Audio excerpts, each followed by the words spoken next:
Reforma Protestante, que marcou o século XVI, foi um dos eventos mais importantes de toda a história.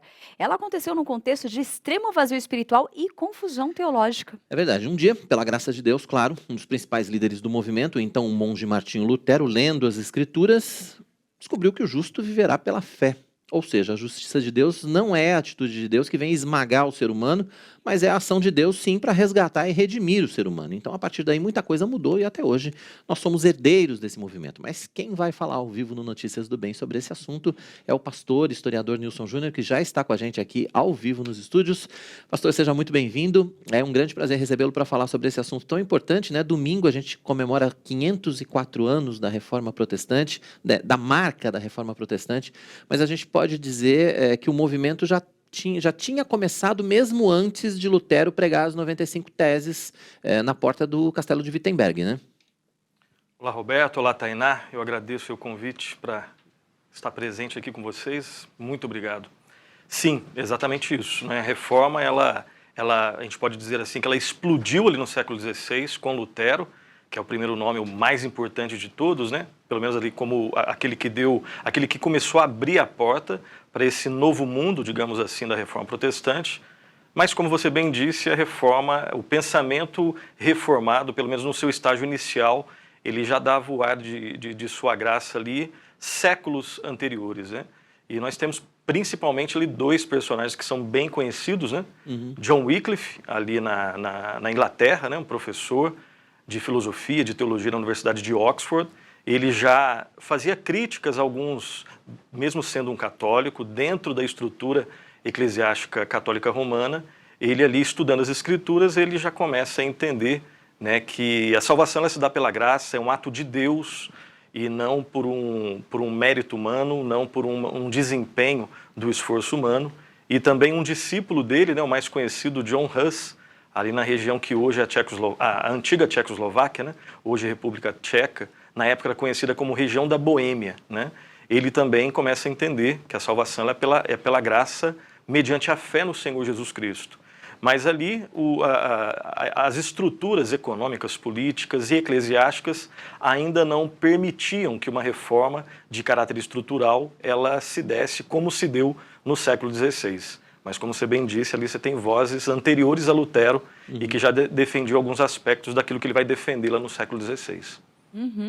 E, pastor, a gente já começa então perguntando assim, eu acho, né, a importância da reforma protestante para as nossas vidas, né? E já podemos trazer até para os dias de hoje, né, os reflexos disso, né?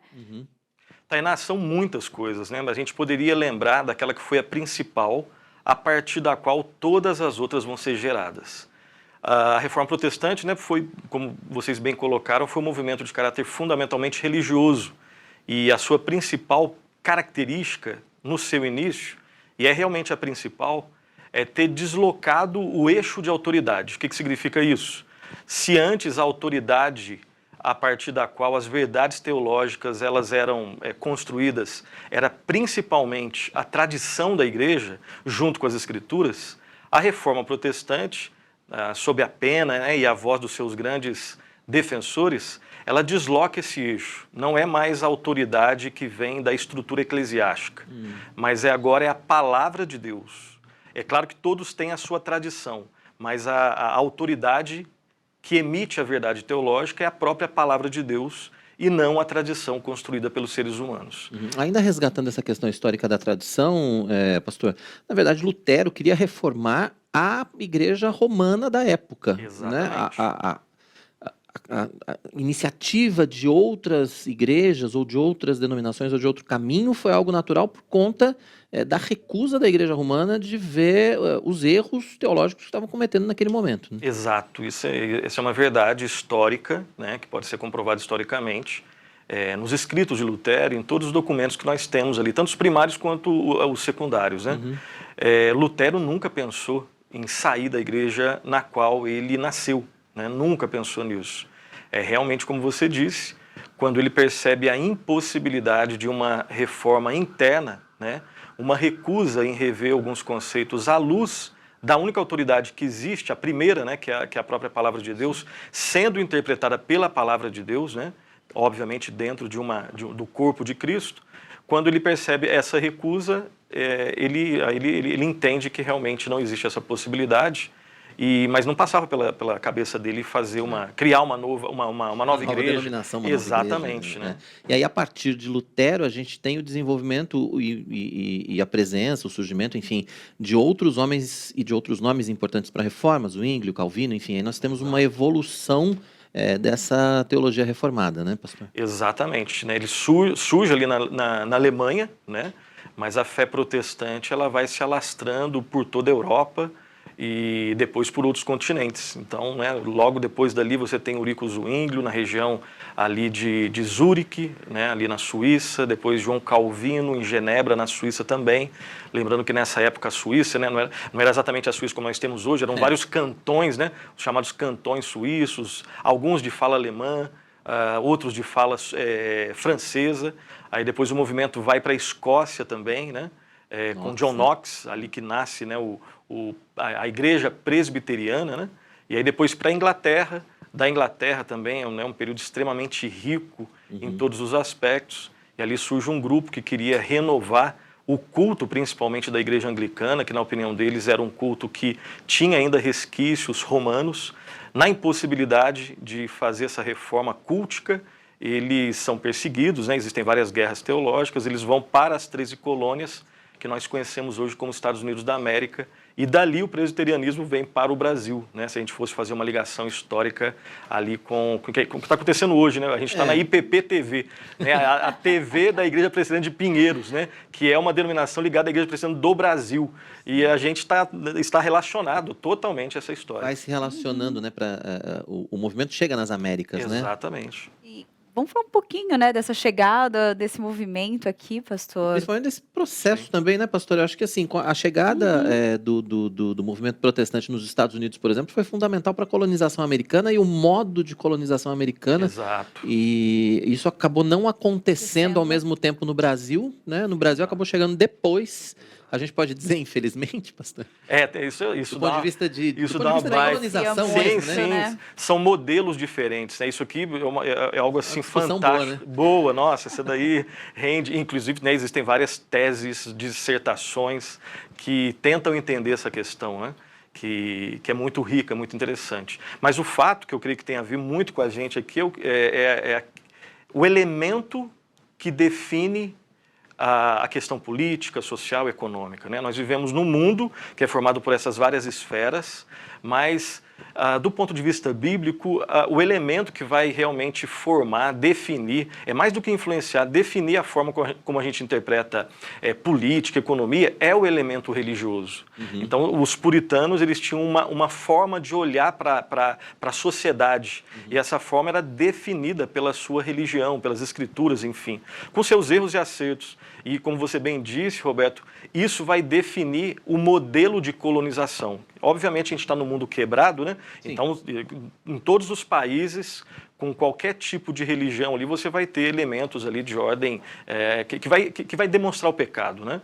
Mas, inegavelmente, a forma do norte-americano, né? Aí já fazendo um salto, enxergar a política, a economia, já naquela época, é diferente dos nossos colonizadores, que tem elementos positivos e negativos, né? Todos no caso, têm, né? exato, os portugueses, os espanhóis, né? No caso de outras nações aqui da América do Sul. Mas o fato é que a forma como eles interpretavam a vida era definida pelas escrituras, e isso vai influenciar decisivamente na forma como eles vão agir na história, né? É verdade, pastor. E aí, pastor, eu pergunto até como que isso influencia, né, nos pensamentos modernos mesmo. Sim. Como que isso influencia em tudo, Sim. a reforma. Por exemplo, né, quando a gente vai quando nós vamos tentar entender a relação do cristão com a política, né? Lá no século XVI, eles entendiam, defendiam, melhor dizendo, uma relação muito íntima entre Estado e Igreja. E os protestantes, aos poucos, com o desenvolvimento histórico-teológico, eles deixam muito claro que tanto a Igreja quanto o Estado, elas são instituições divinas, mas elas possuem, embora uma relação, elas são independentes, né? E isso vai desembocar em desdobramentos históricos que são importantes para a gente até hoje. A questão do trabalho também é muito importante, né? Como um protestante olha para o trabalho, no pensamento medieval, fazia-se uma distinção muito grande entre o trabalho eclesiástico, que é o trabalho prateleira de cima, digamos assim, e os outros tipos de trabalho que são prateleira de baixo. O protestante vai falar não. O que distingue o trabalho, na verdade, é a sua relação para com Deus. Todo trabalho, seja ele feito dentro da igreja ou fora da igreja, desde que seja lícito, ele deve ser feito para a glória de Deus e é aceito por Deus. Sim. Um pastor que prega a palavra de forma infiel, ele não é aceito simplesmente por ser pastor. E um carpinteiro que desenvolve o seu trabalho, um jornalista que desenvolve o seu trabalho para a glória de Deus, ele é aceito por Deus. Então isso não é só importante, isso é revolucionário. A questão do chamado, da vocação, né? Toda a vocação vinda de Deus, sendo legítima, ela deve ser desenvolvida para a glória de Deus. Acho que outra questão que nós herdamos da reforma e que tem que fazer parte das nossas vidas, às vezes não faz, mas tem que fazer parte da nossa vida, é a questão da dualidade, né, pastor? A gente não tem como separar o sacro e o profano, que era algo que também acontecia. Exato, essa é perfeito. Essa era uma distinção que era norma na Idade Média. E nascia da onde? Nascia exatamente do pensamento religioso da igreja majoritária daquela época. E o protestante, é claro que, né, você foi no ponto. Na prática, a gente tem um desafio. Prática é um desafio. Na prática, é um baita desafio. Mas, quando nós somos diariamente ensinados que tudo que nós fazemos diante de Deus, né? Isso deve provocar temor, tremor e uma revisão da nossa vida, né? Então, nós nunca estamos definitivamente e em termos últimos sozinhos, né? Nós estamos sempre diante de Deus. Pastor, não, eu queria até aproveitar essa fala, porque a gente sempre fala aqui, a gente conversa sobre essa questão dessa prática que tem que estar junto, a gente, né, cursos que a gente divulga, fé e trabalho, a gente está sempre repetindo isso, e para a gente às vezes isso é algo tão claro, e é realmente algo que a gente precisa repetir, porque a nossa cultura ainda traz muito isso, né? Nós temos esses resquícios, nós temos ainda que ainda existe essa dualidade e precisa trabalhar isso de forma clara, né, pastor? Parece que está na nossa sociedade, né? Na sociedade, que nos afeta, né? de alguma forma. Enfim. Nós nascemos, né, nesse ambiente cultural, né? E todas as vezes que nós somos confrontados e direcionados pela palavra, existe aí um choque de realidade, né? Um choque aí de cosmovisões, né? A cosmovisão cultural na qual nós estamos inseridos e a cosmovisão que é defendida nas Escrituras, né? E é um trabalho que dura a vida toda, porque tem a ver com o processo, obviamente, da santificação, né? De levar tudo realmente cativo à obediência de Cristo. Com certeza, pastor. Outra herança da reforma, a gente pode dizer, é a questão educacional, né? Porque ela não era tão importante ou tão destacada na época da reforma, e a partir da reforma, a coisa de ter uma igreja e ter uma escola ao lado é algo que nasceu naquele tempo pela necessidade de ensinar as crianças a lerem a palavra também, e que ficou como herança para nós, né? A importância da formação cultural, a importância da formação acadêmica, né? A educação como um todo. E a educação transforma, né, pastor? Com certeza. Esse talvez seja o elemento, depois do elemento ali eclesiástico, aquele que vem logo em seguida e é inevitável, né? Os reformadores, todos eles, né, cada um dentro do seu estilo, cada um dentro da sua realidade, eles buscaram traduzir as Escrituras na língua da língua original para a língua de cada país. Esse foi um esforço de cada um deles, cada um com as suas características, né? Então, Lutero teve esse esforço, na Inglaterra existiu esse esforço, William Tyndale é o personagem talvez mais conhecido, embora John Wycliffe já tenha, né, manifestado esse trabalho, enfim, né, mas quando você tem um esforço para que as pessoas leiam a palavra de Deus e assim possam, de alguma forma, ser igual aos bereanos, né, ali em Atos, né, o que o pastor está falando, o que eles estão ouvindo, deve ser conferido com as Escrituras. Exato. Então, ali, inevitavelmente, você tem pessoas que vão ler mais, que vão formar, né, serem forjados a partir do ensino da palavra de Deus. Então, o incentivo à leitura ele vai ser uma constante no pensamento protestante. Fora isso, as escolas, né? Lutero, ele amplia o acesso, não só para homens, mas para mulheres também. Então, várias escolas são criadas na Alemanha e na Inglaterra, na Suíça, enfim. E quando a gente fala de reforma protestante, a gente tem dois conceitos ou duas palavrinhas, duas composições que fazem parte da nossa formação protestante, mas que muitas pessoas ainda confundem. Uma delas são os 5 solas, né? E a outra é o Telípio, ou a Tulipe. Né? Muitas pessoas associam isso diretamente com Calvino, ou associam com outros reformadores, enfim, eu queria que o senhor explicasse para a gente esses 2 pontos, né, da reforma, que são muito associados, na verdade, ao protestantismo, mas que as pessoas ainda confundem um pouco do ponto de vista histórico. Muita gente acha que o Telípio é do Calvino e, na verdade, não é.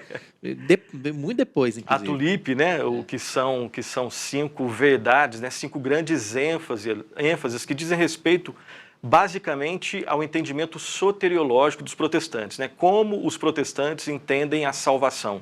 É resumido nesse acróstico, né? Ali da Tulipe, que vai surgir depois, numa discussão lá na Holanda, no Sínodo de Dort, né? Anos depois, né? E o que fica realmente da reforma protestante, um pouco mais conhecido, e também, o Roberto deixou bem claro, surge bem depois, mas já era uma realidade na época da reforma, que são os chamados 5 solas, né? A gente pode dizer, né, pastor, que foi sistematizado. Exatamente. Depois. Exato. Já era um conceito que já era um conceito que eles defendiam perfeitamente, mas que é sistematizado com esse título, né? Os 5 solas, bem depois, né? Que é o chamado o sola gratia, né? A salvação, a vida nossa é a expressão da graça de Deus, o sola scriptura, o solus Christus, o sola fide, somente a fé, e como tudo é de Deus, para Deus, por Deus, soli deo glória. Né? Muito bom. Pastor, o senhor acha que há necessidade de uma outra reforma nos dias de hoje? Essa é uma outra questão também que, puxa, a gente poderia ficar conversando um tempão. Né? Eu creio que um dos lemas, né, antes do que eu creio, né, um dos lemas da reforma protestante é Igreja Reformada sempre se reformando. Né? Então nós devemos, individualmente e coletivamente, buscarmos uma reforma sempre à luz das Escrituras. Né? E toda igreja, toda denominação e cada crente deve olhar no espelho perfeito da palavra e ver em que sentido ele deve se reformar. Olhando, em geral, né, para as igrejas protestantes históricas, se houve alguma, infelizmente existiu algumas que saíram, então elas devem passar por uma reforma. Né? Agora, aquelas igrejas que manifestam aqueles defeitos, aqueles erros, que são, vamos chamar assim, esperados de um povo que ainda não é perfeito, né? Ela não precisa de uma reforma conforme os padrões lá da época da reforma protestante. Agora, quando eu começar a negociar a palavra de Deus, eu comecei a negociar que a salvação, ela não é 100% uma obra de Deus, mas é trabalho de Deus mais o trabalho do homem. Então, estou começando a manifestar os mesmos dogmas lá da igreja romana. Aí sim ela deve passar por uma reforma. Botar uma lenhazinha na fogueira aqui. Tem uma outra questão que eu acho que é importante, que assim, a herança das igrejas reformadas acabou tomando um caminho em alguns países, e a gente pode colocar o Brasil nessa lista de países, infelizmente, de denominações que não tem nada a ver com a igreja protestante, mas que carregam em si o estigma de serem herdeiras da reforma, né, pastor? Exato. Quando a gente vai, por exemplo, para o IBGE, eles não fazem distinção, né? Eles não fazem definitivamente distinção se você é tudo evangélico. É tudo evangélico, né? E aí, dependendo, né, ao sabor de quem vai escrever a matéria, que vai, de repente, se basear nos dados do IBGE, ele pode chamar todo mundo de evangélico, de protestante, ou de, né, enfim, o nome que ele quiser colocar ali. Quando, historicamente, de modo assim didático, existe uma distinção assim bem clara, não só do ponto de vista doutrinário, mas também do ponto de vista histórico, sociológico, entre protestantes históricos, pentecostais históricos e os chamados neopentecostais, né? Então são distinções assim bem claras, não só do caráter doutrinário, de convicções teológicas, mas também até na questão temporal, né? Enfim, e aí não fazer essas distinções faz com que a gente seja desonesto com a matéria, né, com o assunto. E até para o entendimento das pessoas. Isso que eu ia falar, as pessoas desconhecem. Bota tudo no mesmo balaio. Exatamente, é um desconhecimento, uma dificuldade até de conhecer, né? Exato. É por onde começar. Confunde mais do que explica, né? Com certeza. Quando eu sou desonesto ali com os dados, né, eu vou ali estar transmitindo uma informação, mas essa informação vai estar desorientando e não orientando. Exatamente. Que bate-papo bom. Olha, gente, eu confesso que eu ficaria a tarde gosto inteira aqui de conversando conversar sobre reforma, com o reverendo facilmente Nilson. aqui. Eu Reforma é bom gosto de ficar demais. ouvindo aqui, eu ficaria horas. Imagina um Tranquilo, né? presbítero e um pastor juntos conversando. Imagina. É um bate-papo Pastor bom. Eu fala, fico né? aqui horas, Aprendendo. aqui só acompanhando. Muito bom. Aprendendo. A gente ficaria a tarde toda conversando aqui, Delícia. pastor, mas a gente tem outros assuntos aí. Não precisa Eu nem de hoje. agradeço aí. Eu quero só uma última, Claro. Por favor. A despeito, né, de todas as influências, né, desse caráter abrangente da chamada fé reformada, fé protestante, eu creio que o elemento que serve de maior destaque por ter sido o primeiro e que tem um chamativo individual para todos nós, a começar por mim, é que a grande contribuição, é difícil a gente falar a grande, né, são várias, mas a principal delas, que traz uma aplicação para todos nós aqui no estúdio, vocês estão nos acompanhando, é que a Reforma Protestante, por ter trazido de novo a base da autoridade para a Escritura, ela nos ensina que um pecador, e todos, isso aqui é inevitável, um dia todos nós estaremos diante do justo juiz.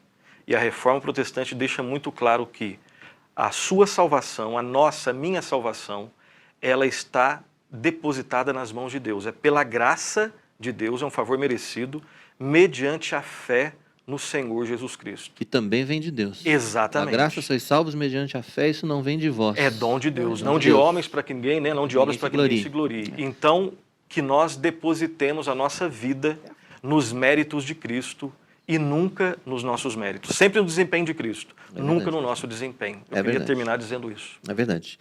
Reverendo Nilson Júnior, pastor auxiliar aqui da Igreja Presbiteriana de Pinheiros, historiador, professor, participando com a gente aqui no nosso Notícias do Bem, falando sobre os 504 anos da Reforma Protestante que vão ser celebrados no próximo domingo. Pastor, obrigado mais uma vez pela sua presença.